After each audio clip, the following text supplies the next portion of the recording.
Good afternoon, everybody, and happy Friday. Glad you're able to make it and hope that you find this information session helpful. We're excited to be able to announce and kind of walk you through the city's homeowner, home buyer, and weatherization program. And like Chris just mentioned, the city's partnered with NeighborWorks and ACE to kind of help get these programs rolled out and administered and managed over the course of the next year or so. So we're excited to have them a part of the call as well. So we're going to jump right into this. Boiling it down, right? Our purpose for this afternoon is to give you an overview of the city's homeowner, home buyer, and weatherization notice of funding opportunity, and then demonstrate how to actually apply for these programs through the city's subrecipients in NeighborWorks and ACE. So really quick, just a broad high-level overview of the American Rescue Plan Act. You may or may not know there was a large stimulus bill that was pushed out back in 2021, about $1.9 trillion. Of that, there was $365 billion that was allocated specifically to state and local governments. Of that $365 billion, the city received about $68.7 million of it. They've developed an allocation plan. You can actually see that plan online on their webpage. But in particular, a part of that allocation plan and what Treasury allows for spending on are what are called negative economic impacts. And so within that category, the city has taken a pretty good step towards defining various numbers of initiatives and programs within that category to help serve and meet the needs of the residents of Scranton. So this slide kind of gives you a summary of that negative economic impact category and how they've really kind of divided up that $68.5 million or so into this category, and then within this category, the different subcategories that exist. So you'll see here, and for our discussion purposes this afternoon, we're really going to be focusing on the homeowner, home buyer, and the housing weatherization programs, and that's a housing component of a total $14.2 million that the city's allocated specifically to these negative economic impact and recovery type programs. So really excited about this one, been waiting for a while to roll it out. This kind of gives you a little bit of a graphical summary of some of the programs that are currently out there, as well as obviously the one that we're talking about here today. So working left to right, you may not have known, or maybe you saw it, but you realized it was specific for nonprofits. The city opened up a nonprofit recovery program. It was a fantastic program. A lot of folks applied to it. They were able to maximize the amount of funding award that was given out to eligible nonprofits to that program. So it was great, and I think it's going to do a lot of good here. The next one, and this is the one that we're talking through today, are the homeowner, home buyer, and home rehab grants. So we'll get into the specifics here in a second. And then on the right-hand side, you'll see under the beneficiary and subrecipient program box, there are a couple of things just to be aware of. We did have a wellness grant program that was open. It is now closed. And again, that one was also very successful. The city was able to award around 23 to 24 different organizations and businesses, service providers within the city that really kind of provide a lot of critical wellness services to residents. So that one I think was overall a great success. That one is currently closed, but there are a handful of small business grants open. There are some that are also being administered through some subrecipients. There are others that are being administered directly by the city. If you know somebody that owns a small business, or you yourself maybe own a small business, I would encourage you to go take a look at the city's website and just kind of poke around and see if one of those small business grants might be, a good opportunity for you or somebody that you know. And then in addition to that, the city is also currently, they have a program open for subrecipients related to childcare and educational grants. So at this time, we're still kind of in the process of finalizing who those subrecipients are or who they're going to be to run some of these programs. But just keep your ear to the ground on that one. Once these folks have their program set up and they are issued funding, there will be some opportunities for these folks to again serve residents and members of the community in Scranton with some of those dollars and through those programs.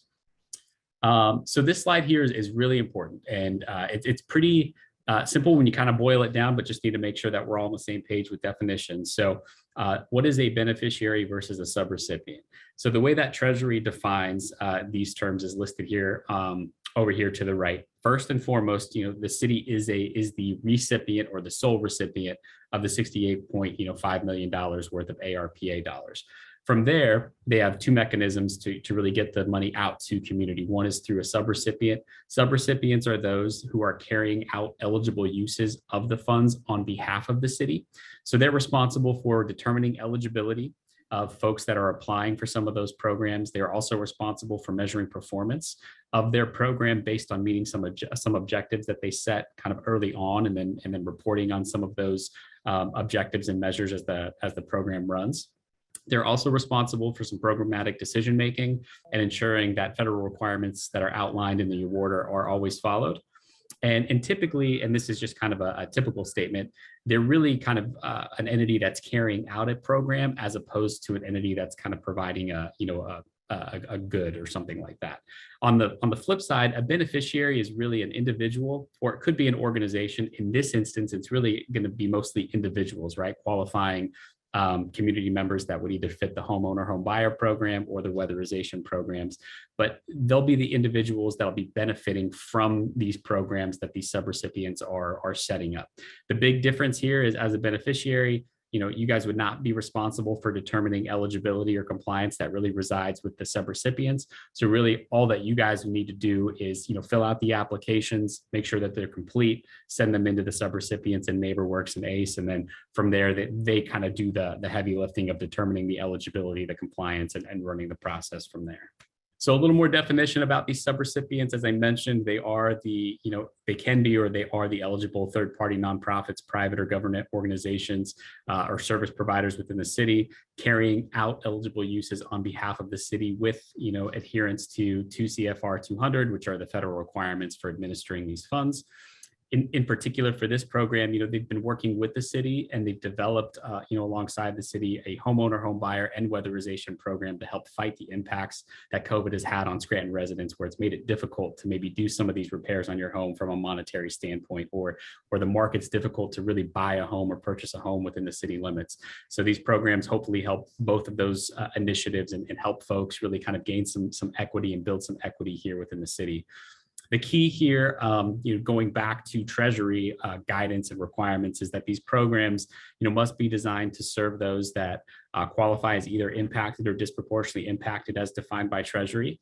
On a subsequent slide here, you'll see how that is going to be done for these programs. It's very simple and straightforward. There's a table that'll tell you, if you're a household of 1, 2, 3, on to 7, based on the income that household receives on a yearly basis. If it's under the amount on the table, then you're automatically eligible or qualified to submit an application. So jumping into some specifics now. So on the homeowner, home buyer side, this one is going to be run through our NeighborWorks partner here. So we're going to turn it over to them in a second to kind of run through some more specifics. But overall, as far as program goals, they're really looking to remove barriers to quality and affordable housing, with a focus on closing the home ownership cap for disproportionately impacted residents or impacted residents as defined by the Treasury, and really kind of helping to support with down payment or closing costs to those that are eligible to apply. Overall, looking to create a sustainable home ownership through education and buyer empowerment within the city, and reduce the overall amount of household needs to borrow money, or reduce the monthly mortgage payment that might come along with trying to purchase a new home within the city. As far as eligibility for the homeowner, home buyer, a couple of key things to note here. So one, the resident must complete the NeighborWorks NEPA home ownership program, which includes a home ownership education workshop, as well as a financial empowerment session.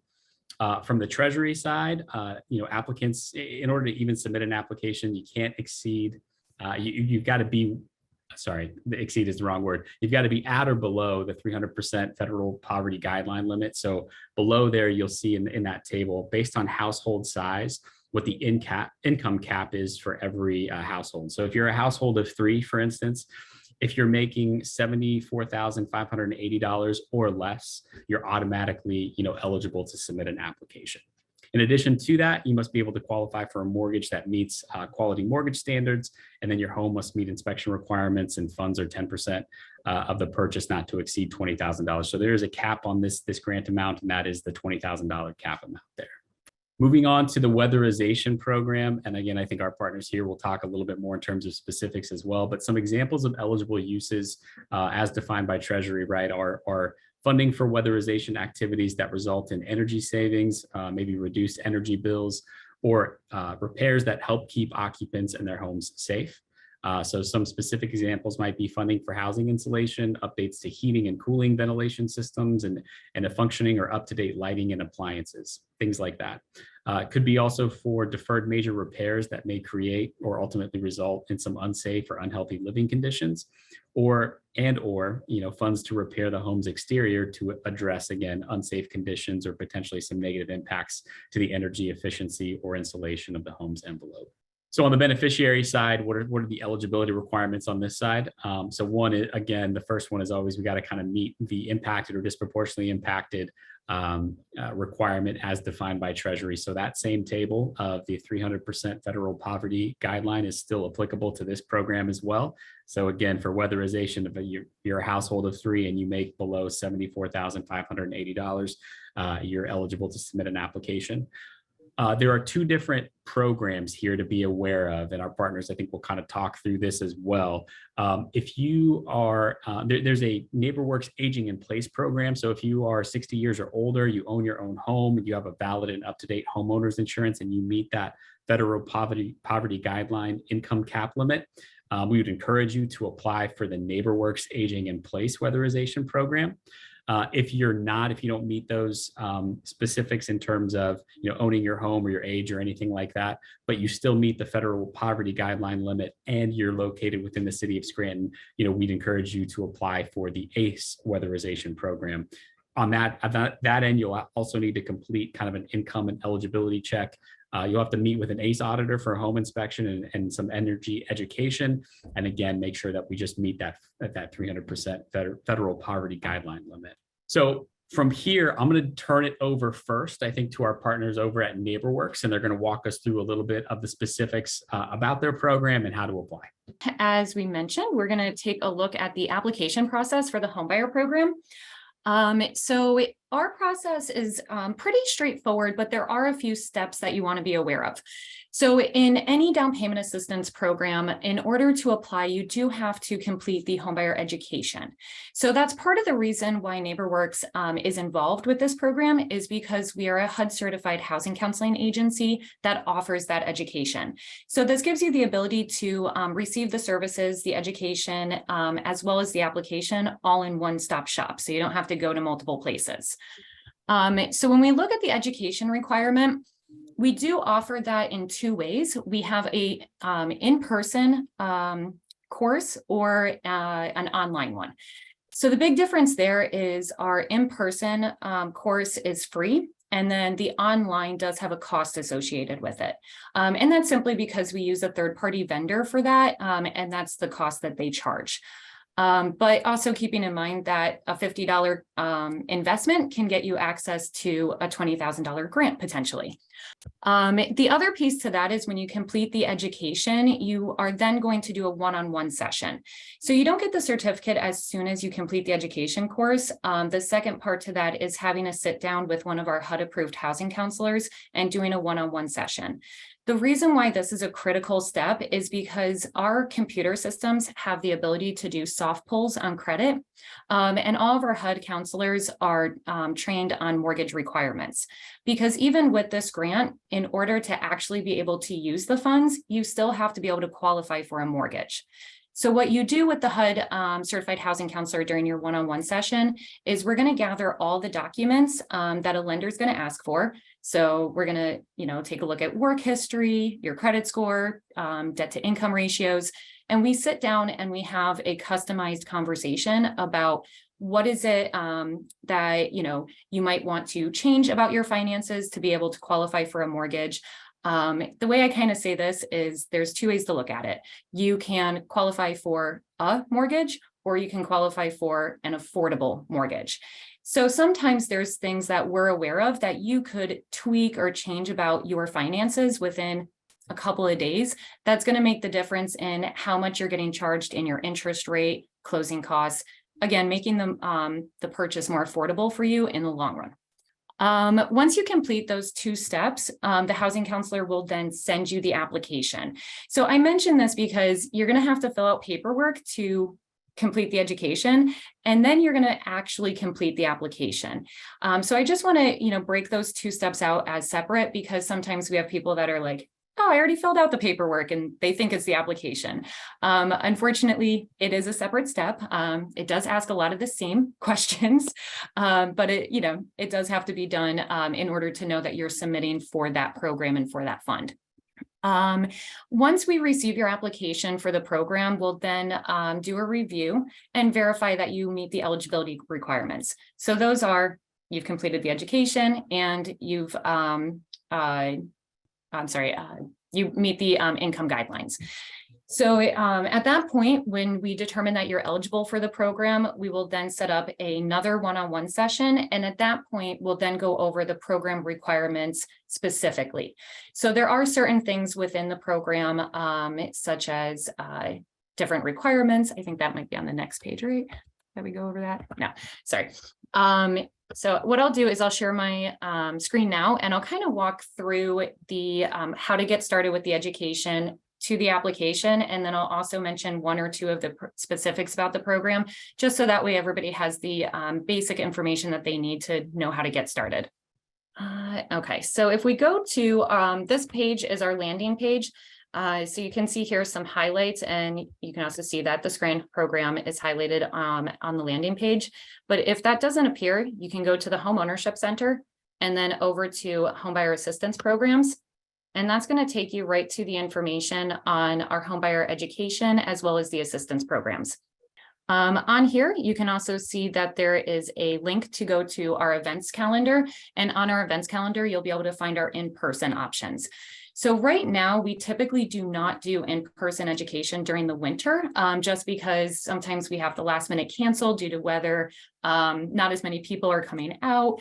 So our next event will be on June 26th. It is a Sunday, and the registration for that is open. However, if you're like, hey, I'm already pre-approved for a mortgage and I don't want to wait till March to get this started, that's why our homebuyer education is also available online. The online course is self-driven. So if you're somebody who wants to take your time or go as fast as you want, you can. And then also if you have different work schedule and maybe the in-person isn't around your availability, the online course gives you that freedom.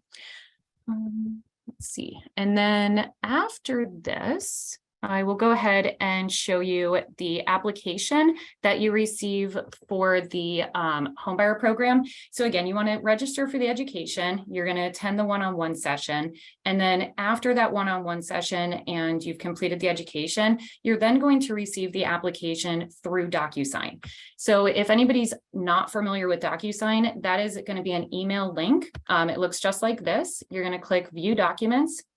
And then it's going to take you right to the application. So DocuSign is a pretty user-friendly program. So when you click continue, it's going to automatically start you at the beginning. And then it's going to take you down right to where you start filling out information. What I will say is these first couple pages is going over a lot of the program specifics, but we also recognize that some of this information is very detailed and sometimes can be very confusing. So we have this little flow chart to give you a little bit of an idea of all the steps in the process. So again, you do the education, you submit the application, you get notified in writing of eligibility. And then we have a one-on-one appointment to review this program specifically. So that way, if you look at this application and you're like, I don't understand what this means, just know you are going to have a follow-up one-on-one session just to go over the program rules. The next step is that you want to get approved by a lender if you're not already. At that point, we will secure the funds. We recognize also that it can be very stressful if you're concerned that the money's not going to be there for you. And we also don't want anyone to feel like they have to rush to make the biggest purchase of their life. So we want to give that reassurance that that money is going to be there for you. So once we know you're eligible and you are approved for pre-approved for a mortgage, we're then going to hold money off to the side for you. So that way you have that confidence in knowing that that support's going to be there for you when you pick your home. And then of course, once we get the closing, that's when the money will be there. So I've had people ask, how long does this process take? So the way that I explain this is we are GPS and you guys are the driver. If you want to take the highway or the country cruise, that is up to you. So this process goes as quickly as you want it to. So if you're somebody that's like, hey, I have a pre-approval and I'm already under contract in the city of Scranton, we're taking the highway. I'm going to say, these are the things you need to do. This is the time frame I need them done in, and we're going to get you there. If you're like, I don't even know if I can qualify for a mortgage, I might be on the country cruise route, that's fine too. We'll work with you. When it comes through this application, it's very user-friendly again. You kind of, go along the way, filling out the information, and it won't let you submit if there's sections that still have to be filled out. So we're going to ask for demographic information, some income information, as well as assets. The other thing I'll mention here is that there's wonderful little paper clips. So if anybody has sent an email before, paper clips mean you can attach documents. So if you need to attach any documents that you did not already provide us during the education, you can do that right in the system at this point. You're going to sign it, and then as soon as you complete this and you hit finish and it lets you send it, it's going to automatically come back to our office.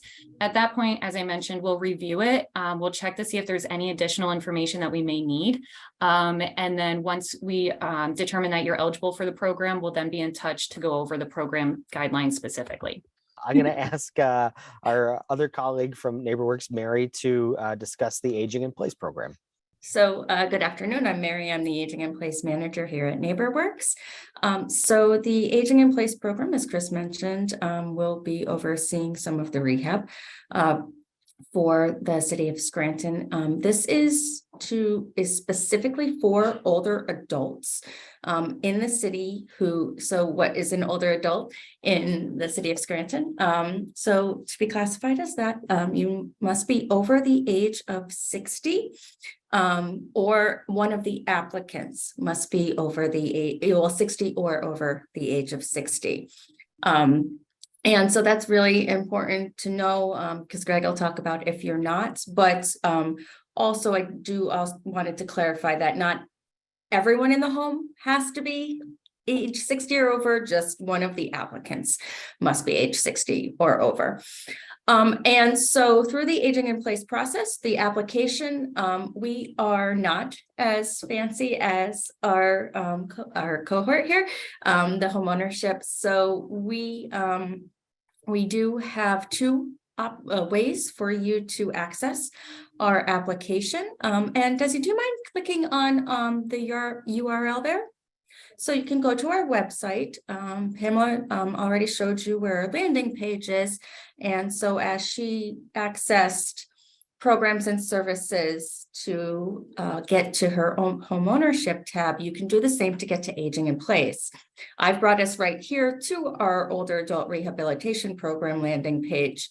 And so if you are on this page and you click on, and Desi, do you mind? Where it says to fill out and complete an application, click here. You're going to open that PDF up.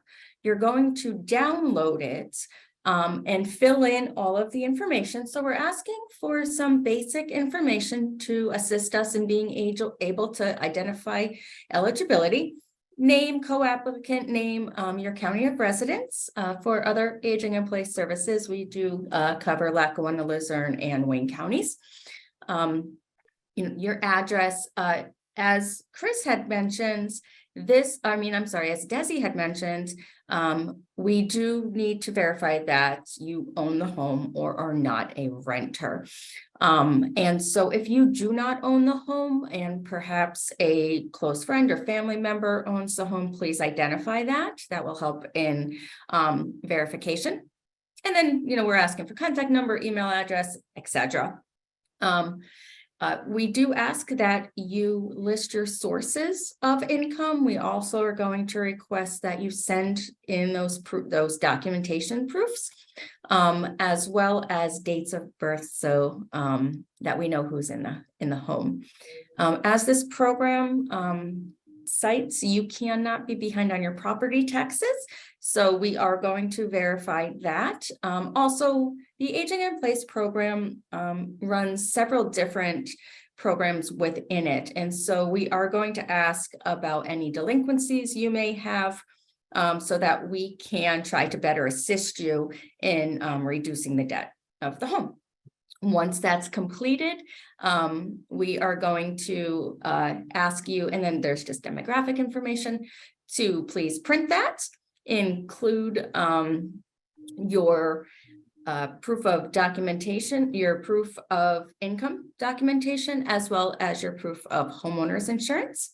And Des, if you want, we can go back to the PowerPoint. Thank you. And you're going to mail it into NeighborWorks Aging in Place program. Our address is on our website, but it is 815 Smith Street, Scranton, PA 18504. Once the application is received, our staff will verify eligibility. So we will look at the age of individuals in the home. We will look at home ownership as well as your income. And once that is confirmed, an aging in place specialist will reach out to you to schedule what we call a preliminary inspection. Everyone in the aging in place program meets with an aging in place specialist, and they review the needs of the home. Then the aging in place specialist is able to assist in referring the individuals in that home to the various NeighborWorks programs, specifically as it relates to aging in place. And so by accessing the City of Scranton's Rehab program, you're also accessing the aging in place accessibility and critical safety modifications program, volunteer-led programs, small home repair programs, resource connection programs, and social isolation prevention programs. And your aging in place specialist will work with you on those. If it is deemed that a critical safety or an accessibility modification will assist you, an occupational therapist will come out and meet with you to determine the accessibility needs of the home. Both the aging in place specialist and the OT will make recommendations to the aging in place program, and we oversee and schedule all of the construction. So NeighborWorks identifies the contractors, we identify and pay for the funding, and we do the scheduling with input from the homeowners, of course. And so at that point, everything's recommended, everything's scheduled, your contractor's out, and the repair or modification is completed. What I do want to make very clear to, I do apologize. Let me just back up.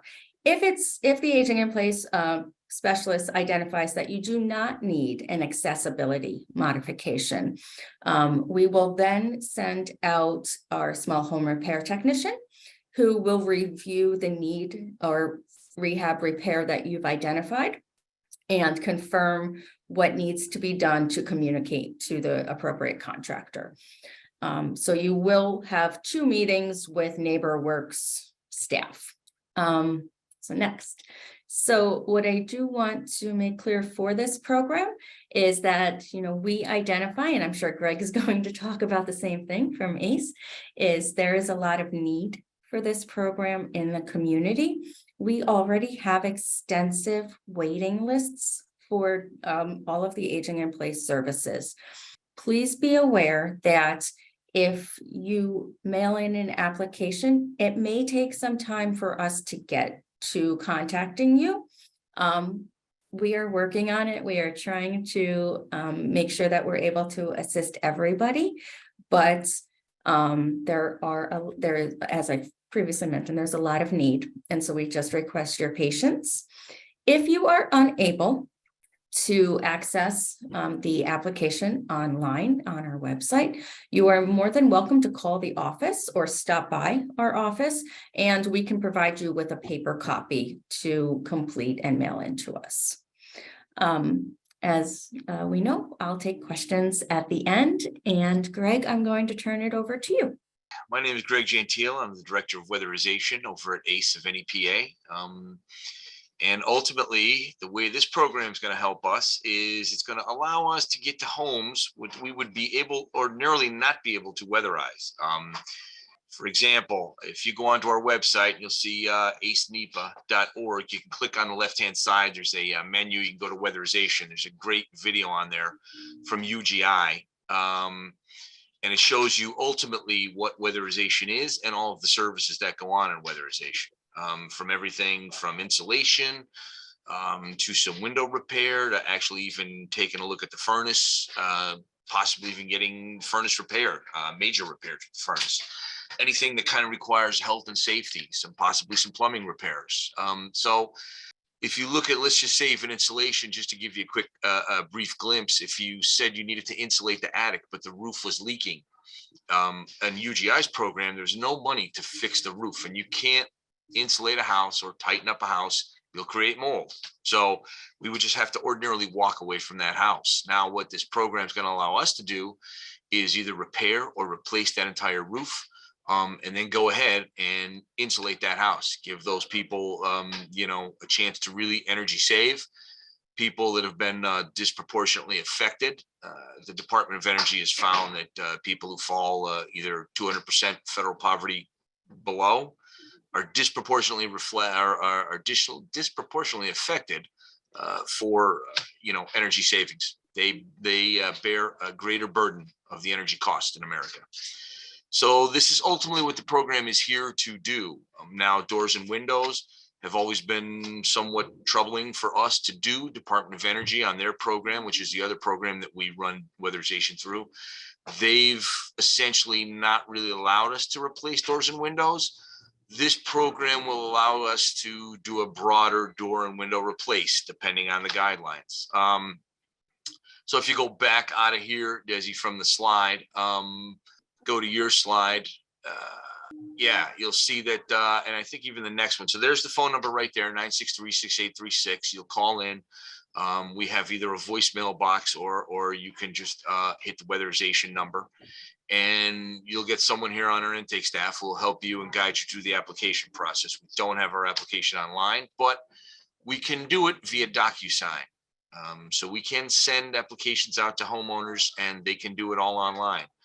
I don't know if the next slide has just some of the qualifications that they would need or not, Desi, but ultimately what they would need is a copy of a valid identification, proof of income, a PP&L bill. They're going to be in the city of Scranton, so they're going to be PP&L that shows annual usage. Sometimes you have to go to page 2 or page 3 on that.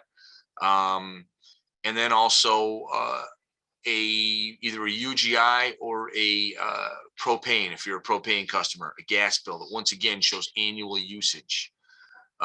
So we need essentially those 4 items. And then at that point, we're good to go. We sign the application, and then an energy auditor would run out to the house. Take a couple hours, but they would measure up the doors and windows, look at the attics, and then begin to look for these issues that we would call deferrals in the industry. Do you have knob and tube? Do you have a leaky roof? Is your basement have incredible moisture issues?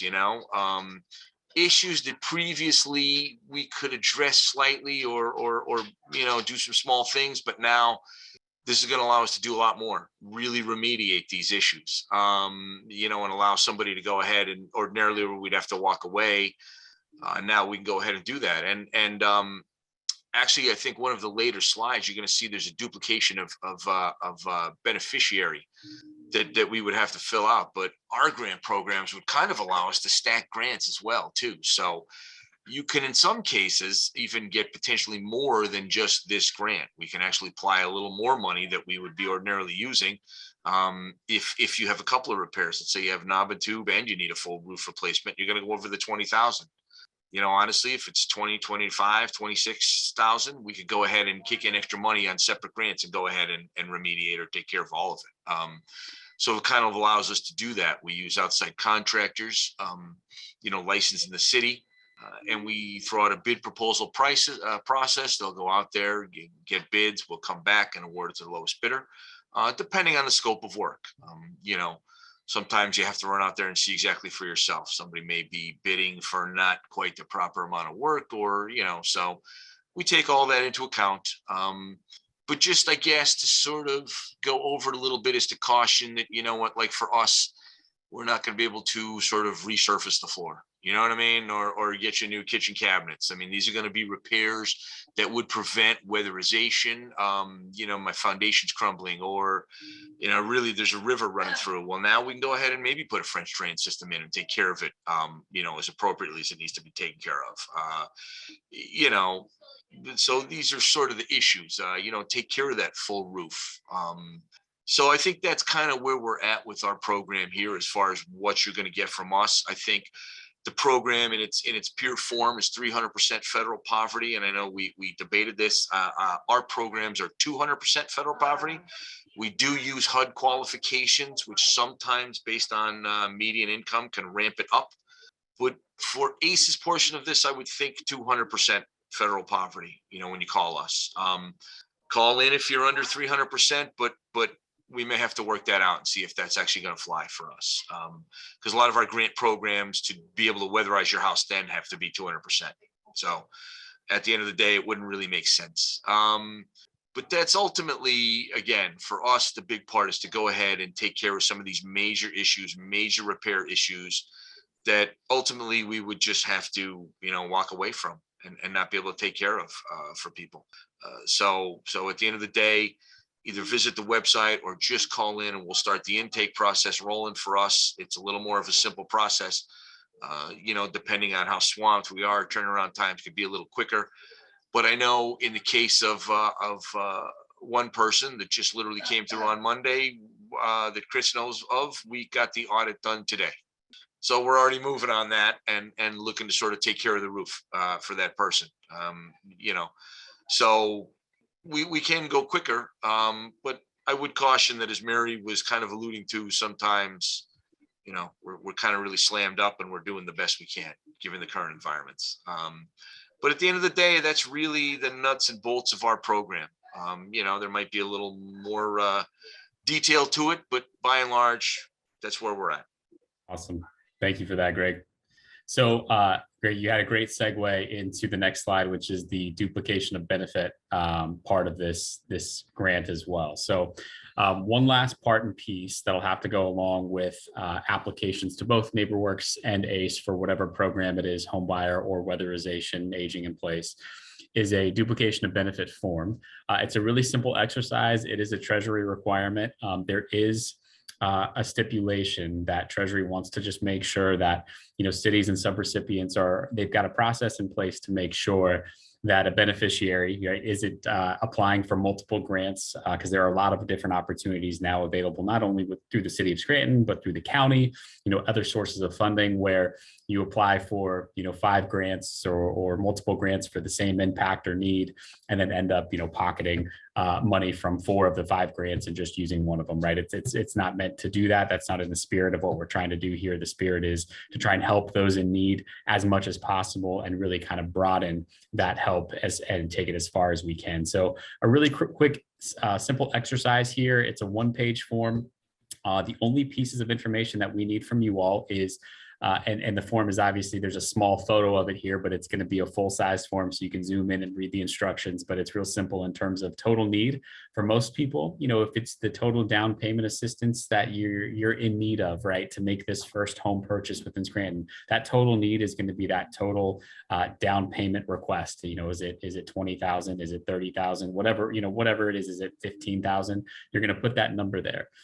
If you've received, other sources of funding for that same down payment assistance from another entity outside of NeighborWorks, we're just going to ask that you list those sources down here below, the date that you received it and the amount that you received it. And then it's just a quick calculation to determine, is there still an unmet need there? So if the down payment's $15,000, maybe you got a $5,000 grant from another, source that is getting contributed to it, then the remaining need there is only $10,000, which is, again, what you would be eligible then to receive. For a weatherization or aging in place project, same kind of analysis. That total need value is going to be the total value of, the example Greg used of the roof replacement. Maybe the total value of that roof replacement is $30,000, but maybe there's, an insurance claim and there's some insurance money that's going towards it. Maybe there's another grant or other alternate source of funding that you've already secured that you're going to use for it outside of, your own personal funds. Asking that you just, again, disclose all of that and just a quick calculation then to determine the amount of funding that you're still eligible to receive or what that unmet need still is. So be prepared to just kind of fill this out if there are questions.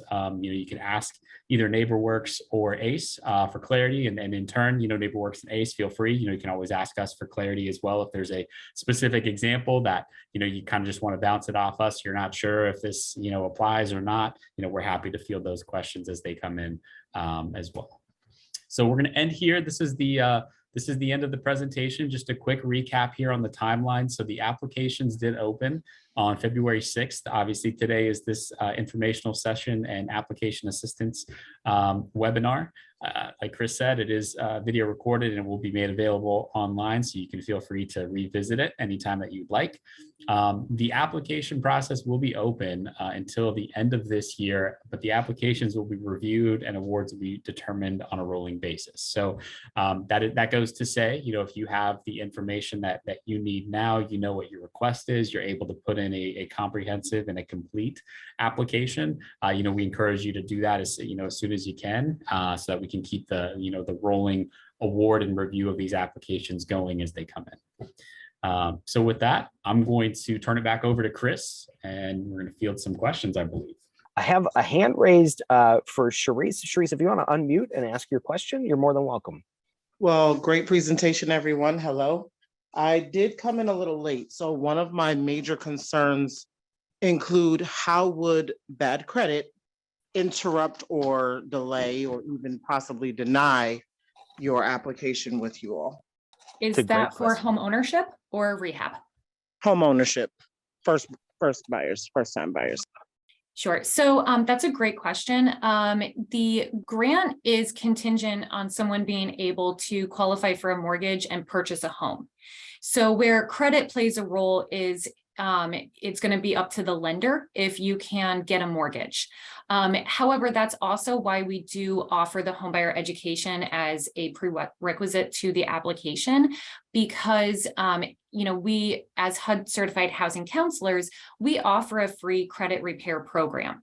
So when you do the education course and then meet with a one-on-one session with the counselor, they're going to evaluate those things and then map out what we like to call the pathway to homeownership to address any of those things that would prevent you from being able to get the mortgage.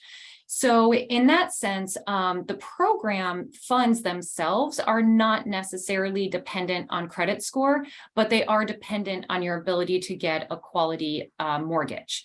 So, and I'll just real briefly, if anybody has questions around the mortgage piece, the program funds require that you get what's called a quality, a mortgage that meets quality standards.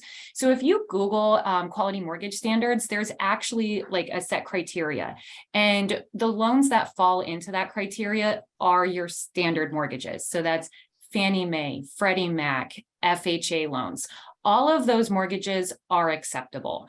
If you're coming and you have a low credit score and you've got a rich uncle that's lending you the money to buy the house, unfortunately, that's not going to meet the requirements of the program.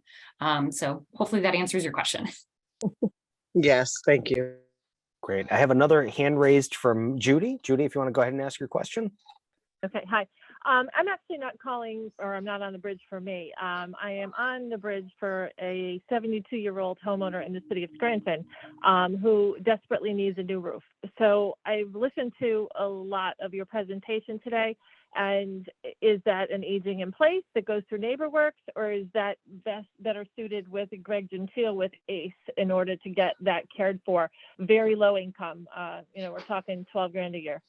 That would go through NeighborWorks, as she's 72 years old. We've split the pot here, so older adults will be served by NeighborWorks, and those under age 60 will be served by ACE.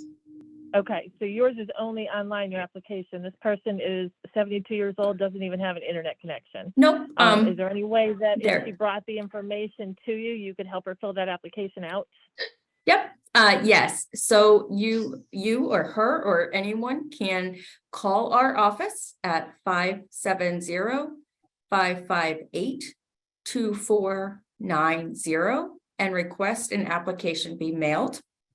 or can come to the office to pick up an application, 815 Smith Street, Scranton, PA 18504. Okay, so you wouldn't help her fill it out then? She has to fill it out herself.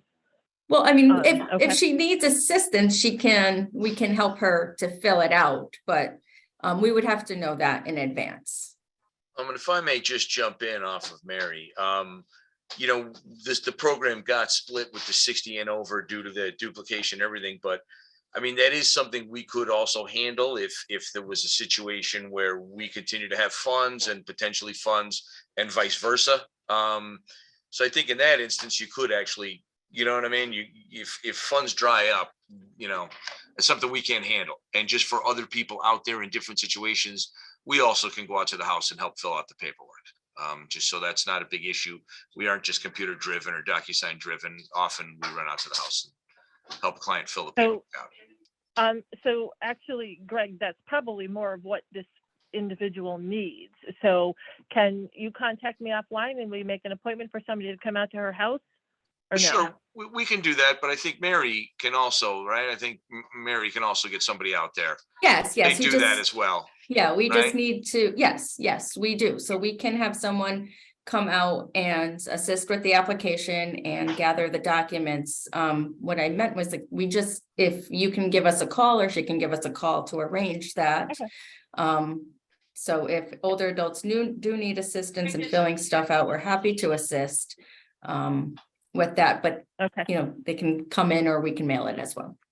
Okay, terrific. I'll give you a call and help get that arranged. Thank you so much.